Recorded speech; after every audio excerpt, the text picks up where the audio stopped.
fathers are unimportant, but fathers are important in a different way. So there's a whole debate in society about this kind of idea of gender neutrality, that mothers and fathers are interchangeable. But actually, from an evolutionary perspective, as mammals, they're not interchangeable. They serve different functions. And those roles and those behaviors are connected to nurturing hormones. So mothers are really important for what we call sensitive empathic nurturing when children are infants and toddlers. That means that when children are in distress, mothers soothe babies and therefore regulate their emotions from moment to moment. Every time a mother soothes a baby with skin-to-skin contact and eye contact and the soothing tone of her voice, she's leaning into that baby's pain and she is regulating that baby's emotions. And the way I like to think about it is that, you know, when babies are born, they're born emotionally disjointed. Think about sailing in the Atlantic. This is how babies' emotions go. They'll go from 0 to 60 in 3 seconds with their emotions. And where we want to get babies is to sailing in the Caribbean, not flatlining, but we want them to be able to regulate their emotions, but they're not born that way.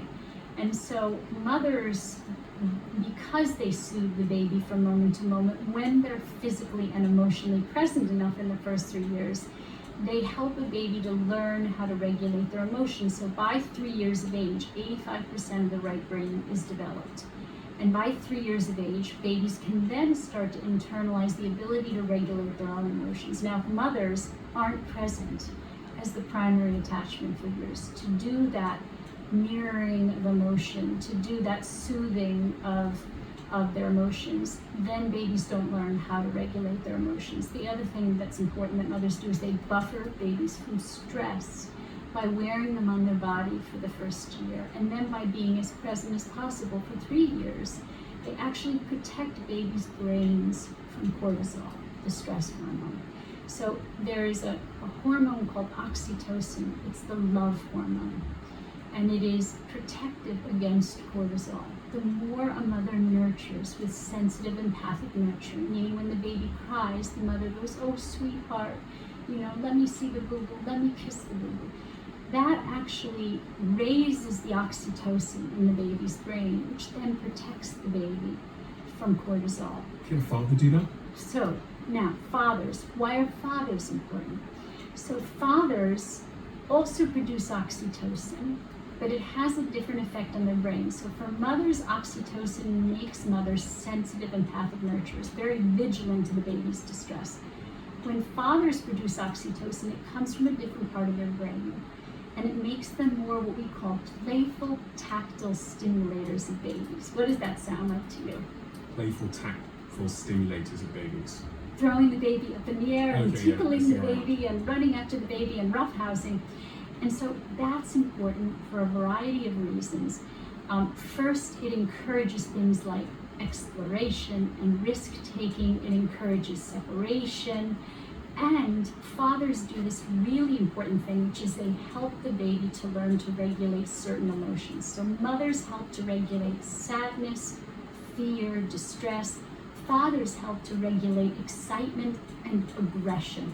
So when fathers aren't in the house, when there are single mothers raising children without a father, often little boys develop behavioral problems, is what we're seeing, that they can't regulate their aggression. Because fathers help little boys in particular, but little girls too, to regulate aggression. So when fathers aren't around, you'll often see little boys who are more impulsive, who are more aggressive.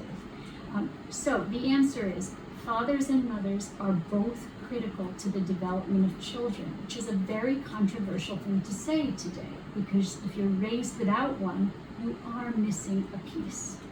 But they're not the same. And they're not the same because our hormones dictate they're not the same. So fathers produce a hormone in great quantities called vasopressin. Vasopressin is the protective aggressive hormone. And what does it do? It helps fathers to protect their family. There was a study that was done where mothers and fathers lay in bed and the baby cries. It was out of the UK, this study. The baby cries and the father sleeps through the baby's distress cries, but the mothers wake up right away. Okay. But with the rustling of leaves outside the window. The mothers sleep through it, and the fathers wake up right away. Because the fathers are attuned to predatory threat. So our nurturing hormones make us different. I mean, the fact that we can say that there are many things that are similar between women and men, of course, we're both intelligent, we can both be ambitious, but I think the idea that we want to kind of make everything the same when it's just not factual. It is the inconvenient truth that mothers and fathers' nurturing hormones dictate that if they are healthy and they've been raised in a healthy environment, they are different. Now, does that mean that a father can't raise a child and be a sensitive, empathic nurturer? It doesn't mean he can't take on that role, but if as a society we can't acknowledge the differences, then a father can't learn to be a sensitive, empathic nurturer, meaning these are instinctual behaviors. And so that infant, if that father is going to stay home with that baby, acknowledging the differences allows that father then to become a sensitive, empathic nurturer. So interesting.